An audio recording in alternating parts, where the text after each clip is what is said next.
I saw them, and on their first visit, they sat on the opposite end of each couch. It's a bad sign in marital therapy. And after about 3 months, I know I'm not going to help them. She has a PhD in grudge holding, and he's always late. He says awful, impulsive, stupid things. And I'm like, at the end of 6 months, I start getting physical stress symptoms because I hate being ineffective. I hate that.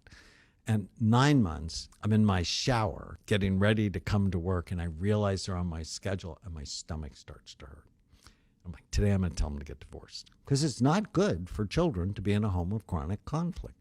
But I grew up Roman Catholic, and the idea of divorce, especially 30 years ago, was awful. And the Catholic voice visited me and said, oh, great, because you're not a good enough therapist, they're going to get divorced and go to hell. I looked at the water faucet and went, how much therapy does this take to get over?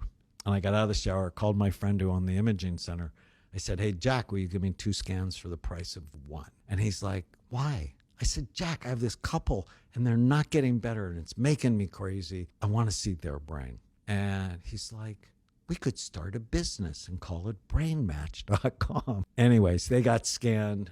Her frontal lobes work way too hard, just like my dad. He had sleepy frontal lobes. And I'm like, how'd you miss this? He has ADD, she has OCD tendencies. I put him on Ritalin. I put her on Prozac. I just read an article, if you believe in random chance, the night before, that Prozac calms down the cingulate gyrus. And they were fascinated and engaged by the brain because they knew it wasn't working. They took the medicine. I told them I didn't want to see them for a month because I was tired and I wanted them to have medicine to work. When they came back, they sat on the same couch. He had his hand on her leg. That's a good sign in marital therapy. And 33 years later, they're still married. Wow. And they don't see therapists because they learned what they needed to learn, like responsibility and empathy and listening and assertiveness and noticing what you like more than what you don't like, grace and forgiveness.